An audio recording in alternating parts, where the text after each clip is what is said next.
My name is Jose Jimenez. No. Frank R. Chang.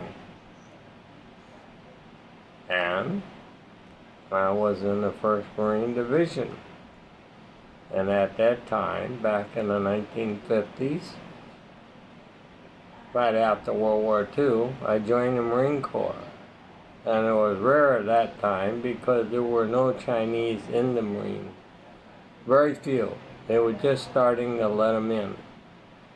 And I was one of probably the first half dozen to a dozen at best in the Marine Corps. Okay? What else do you want to know? Did you get to choose? Why not the Army? Why the Marine Corps? Oh, there was a lot of good movies put out on the Marines in those days, so that's what got me in there. And it was very romantic and brave and heroic, and they were going to save the world. And I was a young guy and didn't know any better. And so I joined the Marine Corps when the Korean War broke out. That was December of 1950, I don't know, 1951, 52. Knowing that the war was ongoing and knowing that you could die. Oh, when you're young, you don't worry about dying. You think you're going to live forever. What do you remember? Where did you get trained? What do I remember? And where were you trained? Which camp? I was trained in Camp Pendleton, California. Down there and towards San Diego, between San Diego and Los Angeles. I was probably one of the first half dozen Orientals that joined the Marine Corps at that time, because it was right after World War II. And prior to that, and during World War II, they did not have Marines in the Chinese or Orientals in the Marine. And especially during the Korean War, because you would be mistaken for the enemy. Because at that time, they were stripping our wounded and dead and wearing their uniforms because they were poorly equipped. The Chinese that came into the war in Korea were not equipped very well. They were recruited fresh from China, and they were only in Chinese uniforms, and it was winter when I went over there. So they were stripping our dead and wounded of their clothing and wearing it. So it was quite something that I was able to go over there, because being Oriental, that's the first thing he aimed and pulled the trigger on, because we were fighting North Koreans and Chinese at that time. Did you face discrimination among, Well, they always thought I was the enemy. And having joined the Marines, I was probably, like I said, probably one of the first half dozen, or not even a dozen, that joined the Marines and were able to be part of the Marine Corps. And many times I was pushed out of the food line, or what we call the chow line, because I was looked like a Korean or a Chinese. Not Chinese, but mostly Korean, because we had a lot of Koreans working for us. Oh. So if I get in the chow line, they'd kick me out. Because they thought you were one of the houseboys or They interpreters? thought I was one of the houseboys, one of the, what we call, I hate to say it, but we used to call them chiggy bearers. And these were the Koreans that we recruited to work for us. What bearers? We used to call them chiggy. Chiggy? Yeah. Chiggy.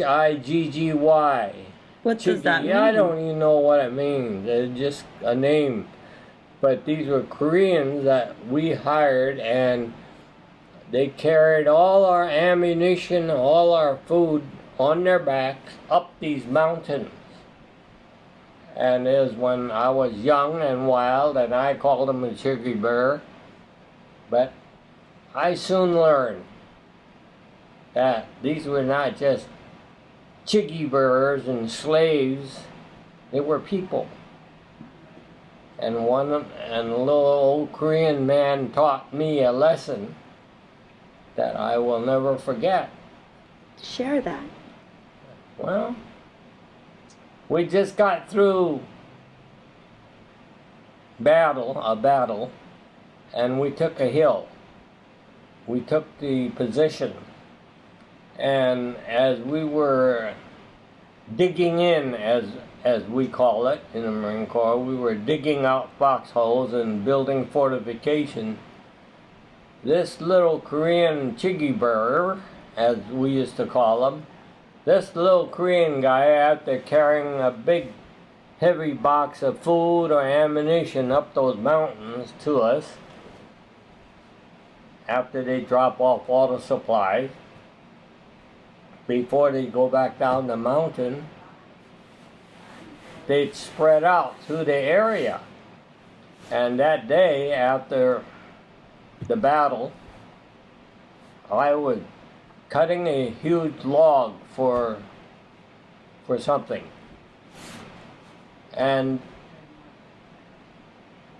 being a young person and a Marine, I looked down on this little old guy. But he pushed me aside. He grabbed the axe that I was using. And I've been working on this log for maybe an hour or 2 hours or 3 hours, but forever. And I hadn't gotten very far. But he grabbed the axe from me, and he proceeded to chop it up in about a minute and a half. He was like an automatic machine. And as I leaned against a tree, or wherever I was leaning against, I thought to myself, I'm ashamed of myself. I am very ashamed of myself, because I looked down on this little Korean man. He carried my ammunition and my food up this mountain. And I've been working on this log for 10 years and didn't get very far. And he comes up here and he showed me in a way how to chop a log up. And he had it chopped and piled up in less than a minute and a half. He was like a machine. And that's when I learned as a young person, never look down on anybody else, no matter what. And even though I came over to this country to help him, he showed me something. And I was ashamed of myself. And that was a lesson in life. I never forgot that. Humility, huh? Never look down on another human being, no matter what. That's my story. Yeah, let's talk about Punch Bowl, because Punch Bowl is a very famous battle. Well, by the time I got to Punch Bowl, the hills had been taken. When was that? What month and year? I don't remember the month. I'll tell you the year. The year was about 19. I think I don't even remember. I think I was over there in 51, 50 or 51. We were there. I was there. And I spent a Christmas there. Christmas Eve. I was walking by myself, and the guns, we had big guns in the Punch Bowl area. And they would fire off every so often. And it was one of the most, how can I say it, incredible sounds that I hear to this day. The big guns firing. Christmas Eve. in Korea. A cloudless moon. It was a beautiful sight, really, in your memory. And the guns would fire off every 5 to 10 minutes. And the echo reverberated through the Punch Bowl area because it was actually, 3 sides of mountains all around you. And I hear those sounds today, periodically. So, that's kind of a memory of Korea. Many died in that battle. Many. Many. And they, not ours, but on the other side, the enemy, they laid where they died. North Koreans or Chinese? Pardon? North Koreans or Chinese? Probably a mixture, because you couldn't tell. They all look alike. I looked alike. I looked like that. And in fact, I'm probably, like I say, probably one of the first half dozen, other than my comrades here in the group, because they were, what shall I say, they were probably in the northern part or the western part of the, I don't know, I was young at that time, but in the Marine Corps, in our sector, I was probably one of the first half dozen that was in combat. Yeah, because in the Marines didn't have Chinese, and they didn't have Orientals. And in fact, when I went over as a replacement, there was one other guy that came in from Tarrytown, New York. His name was Al Huey. That's that guy right there. That's Al Huey. And his last name was Huey? H-U-I. Huey. Oh. And which state was he from? Huh? Which state was he from? No, I'm sorry. What's his hometown? There were two. That's Al Huey there. He's from Tarrytown, New York. And this is Herbie. That's the other Oriental guy that I met over there. Where was he from? He was from Wisconsin someplace, which is unusual. And I was from the San Francisco Bay Area.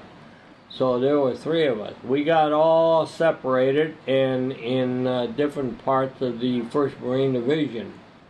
But Al and I landed together, ended up together at the replacement depot where the new guys came in. And they called Al and myself into the commanding officer's tent. And commanding officer was sitting at a table there, and we were standing at attention in front of him. And he said, "You 2 guys," I remember he pointed, "you 2 guys are not going to go up on line that join our outfit." He said, "You won't last more than a week," because we were fighting the Koreans and the Chinese at that time. And it was wintertime. And they were stripping our dead of their clothes and wearing them. So, you know, first time Orientals in the Marine Corps, there was no such thing. There were, like I say, at that time, maybe 6, half a dozen at best. In the entire Marine Corps, or just your division? In the entire Marine Corps. In the entire Marine Corps, because Marines were fighting in the islands during World War II. So they were fighting in the Japanese, and they had no Marines, as far as I know. And I'm pretty darn sure, because when we went over there, Al and I stayed together, and the commanding officer said, the replacement depot officer said, "You 2 guys are not going to go off the line. We're keeping you back here. You won't last more than a week." And I looked at Al, and he looked up at me. And I said, "No, sir, we want to go up on line, join our company." And I remember his exact words. He said, "Are you sure?" I said, "Yes, sir. I want to join my company." He said, okay, you won't last more than a week. But if that's what you want, you will join them. And I joined Dog Company, and Al joined Easy Company, which when we went up on the battle together, battle line, we were always together, the two companies, alongside of each other. Did he make it back too? Hmm? Did he make it back? Al made it back because he was a machine gunner. And machine gunners, pretty good. I mean, you know. And, well, we were both lucky. And you saw combat. Oh, yeah. So you saw people actually die next to you?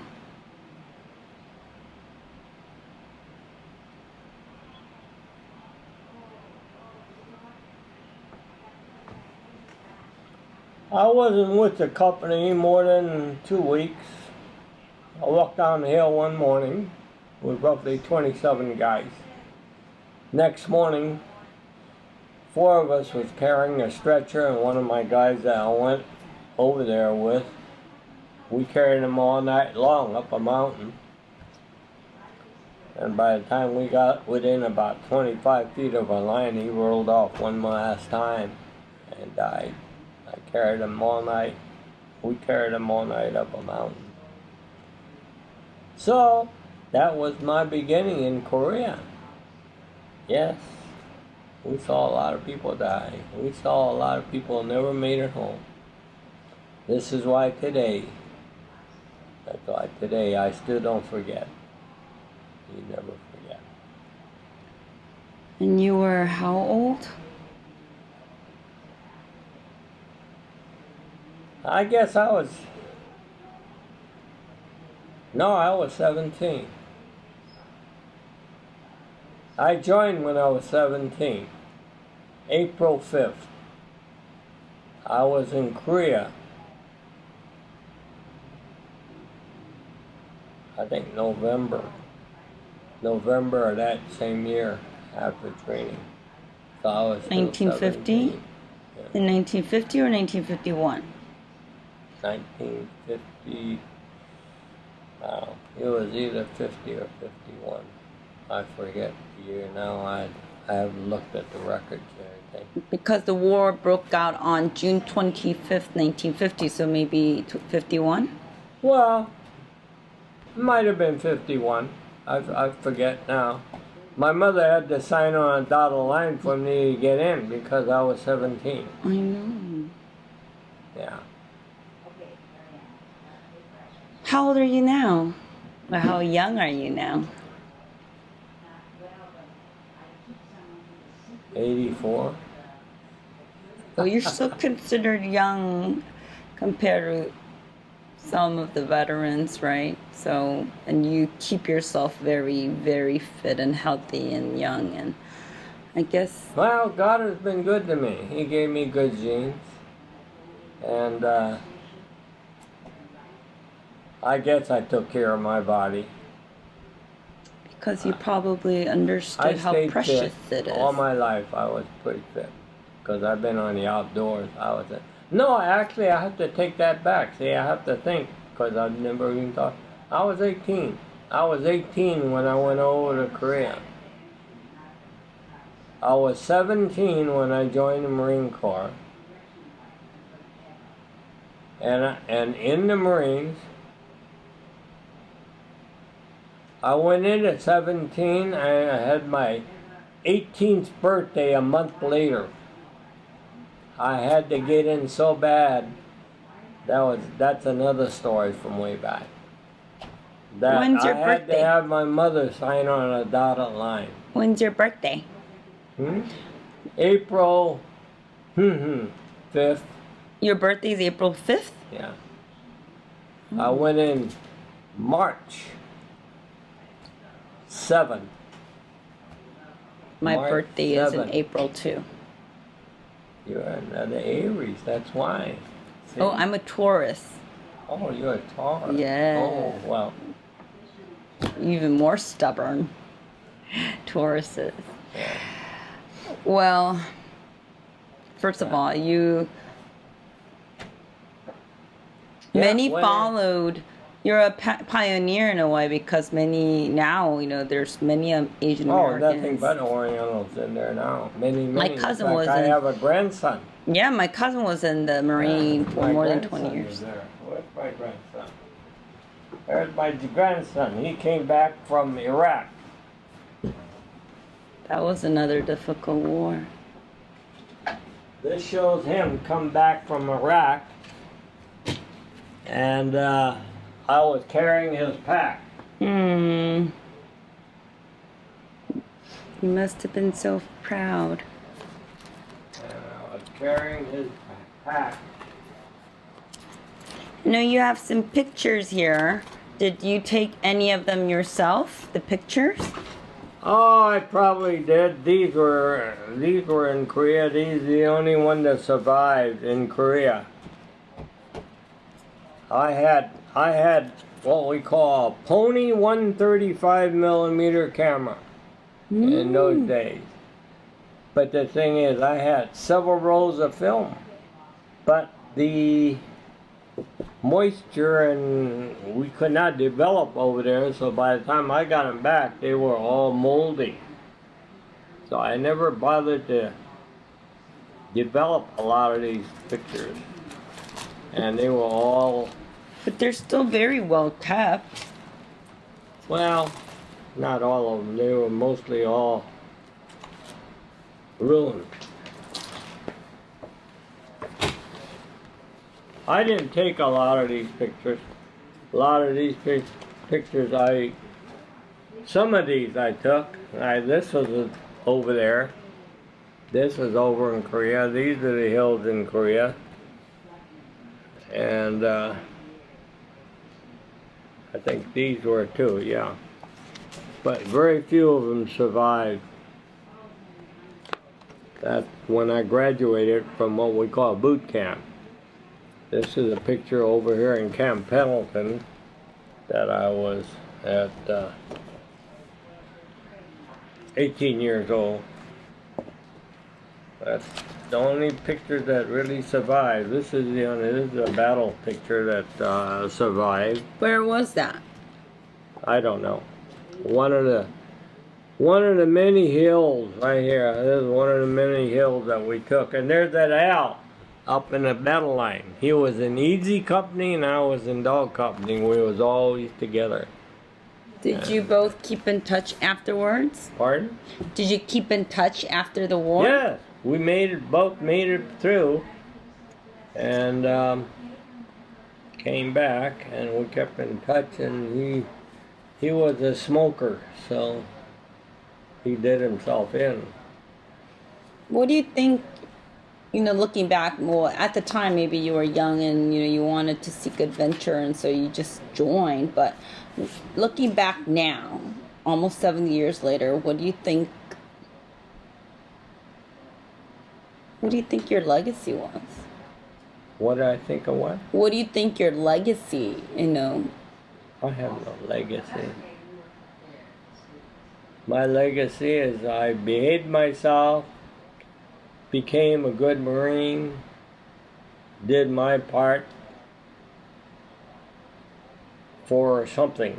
I don't know what. But most important part is God taught me many lessons. And you've been back to Korea. Oh yeah, most wonderful part. Because the Koreans over there had a program for these last, how many years now? God. 30 years, 40 years. And I've gone back and able to visit and see the growth and what was accomplished. And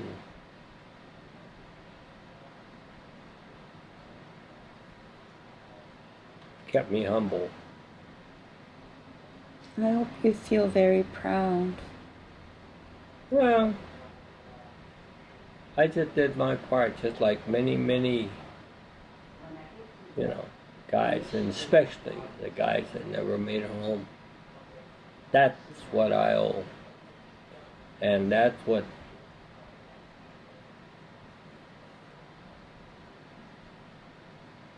That's what I keep remembering. Mm-hmm. I made it home. Mm-hmm. And most of these guys that we had reunions later on that I was able to get a hold of, we owe for all those that never came back. Well, That never came back. We were all young men at that time. And then these reunion pictures that was taken. We grew old from young men. We grew old. And there I am, old. and I would like to say you live to tell the story.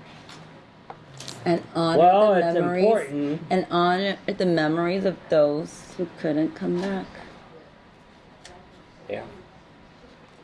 So thank you, and I guess that's what I'm just trying to do, to honor your memories.